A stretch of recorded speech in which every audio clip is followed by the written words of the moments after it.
Disclaimer दोस्तों, मैं आप सभी को बता दूं, ये कहानी पूरी तरह काल्पनिक है। ये सिर्फ दर्शकों के मनोरंजन के लिए बनाई गई है। इसमें दर्शाए गए सभी पात्र, नाम, उत्पाद और घटनाएं पूरी तरह काल्पनिक है। ये कहानी किसी भी तरह से किसी भी व्यक्ति के भावनाओं, प्रथाओं, परंपराओं और विश्वासों के अपमान नहीं करती है। जैसे कहानी में बताए गए सभी चीजों का मात्र कहानी के लेखक द्वारा बनाई गई लेखक अपनी एक कल्पना है। तो दोस्तों, मैं आपको आगे बता दूं, अगर आप हमारे हॉट सिनेमा ऑफिशियल चैनल पर नए हैं तो वीडियो को भर भर लाइक और चैनल को सब्सक्राइब करना ना भूले। धन्यवाद।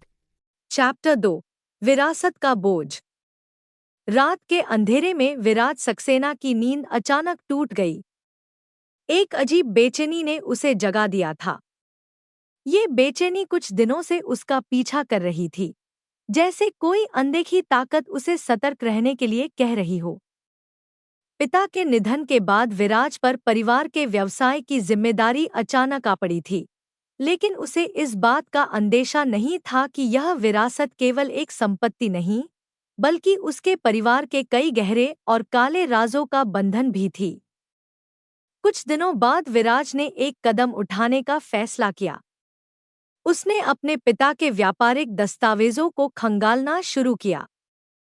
शुरुआती कागजात देखकर उसे लगा कि सब कुछ सामान्य है।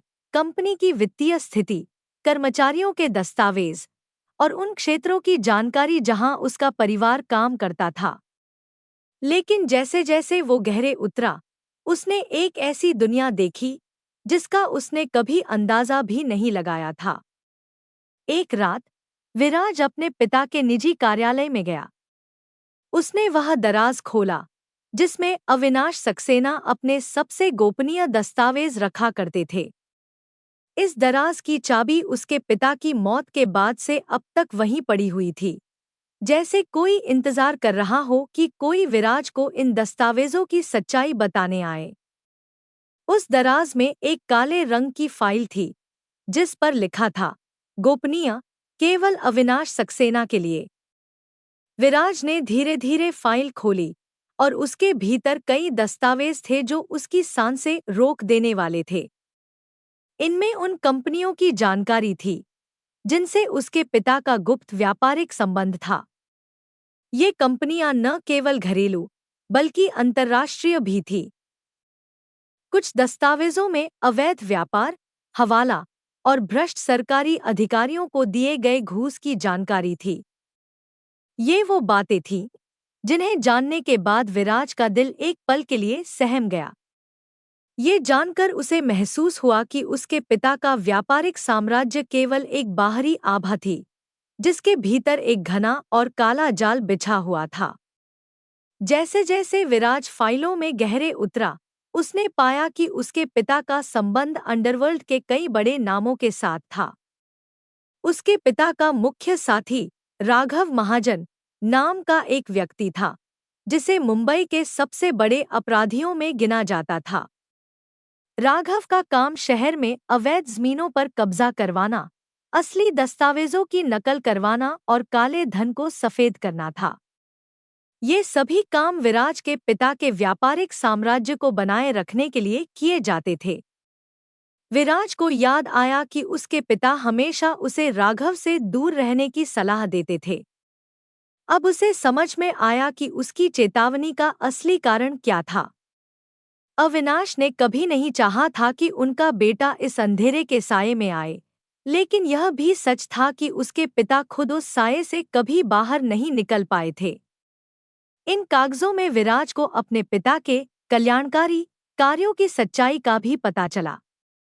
सक्सेना परिवार को हमेशा सामाजिक कार्यों के लिए सम्मानित किया जाता था, लेकिन इन कार्यों के पीछे भी एक काला सच छिपा था। विराज ने पाया कि कई बार उसकी कंपनी ने झूठे सामाजिक कार्यों के नाम पर सरकारी छूटें और लाभ लिए थे। असल में ये केवल दिखावे के लिए थे, ताकि अवैध व्यापार के कारोबार को एक सभ्य मुखौटा मिल सके। ये सब देखकर विराज का हृदय टूट गया। उसे लग रहा था कि जो परिवार उसकी प्रेरणा रहा था, वो असल में केवल छलावा था। एक और दस्तावेज ने उसकी आंखों में और भी अंधेरा भर दिया। उसके पिता का काले धन के साथ बहुत ही करीबी संबंध था।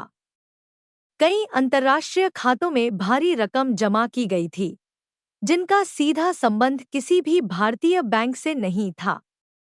ये वो पैसे थे जो अवैध कारोबार से आए थे, गैरकानूनी हथियार, नकली दवाएं और तस्करी का कारोबार। ये सब उसकी कल्पना से बाहर था।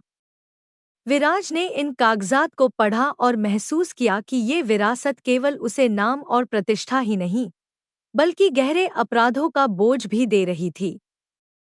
विराज के मन में एक अजीब सा संतुलन टूट गया था। उसे समझ नहीं आ रहा था कि वो अपने पिता की इस सच्चाई को किस नज़र से देखे। क्या वो अपने पिता की इस अंधेरे में लिपटी विरासत को स्वीकार करे या इसे पूरी तरह से नकार दे? वो खुद को एक बेजान दीवार जैसा महसूस कर रहा था, जिसके चारों ओर अंधकार था। अब उसके सामने एक बहुत बड़ा सवाल खड़ा था। क्या वो अपनी विरासत के इस बोझ को उठाने के लिए तैयार था? विराज को ये समझ में आ गया था कि उसका परिवार बहुत बड़ा है और उस पर अपनी एक छवि बनाए रखने का दबाव भी था। लेकिन उसने ठान लिया था कि वो इस अंधेरे के खिलाफ खड़ा होगा। उसने अपनी संपत्ति को जांचने का फैसला किया और अपनी कंपनी के कई ऐसे कार्यों को बंद करवा दिया जो अवैध थे।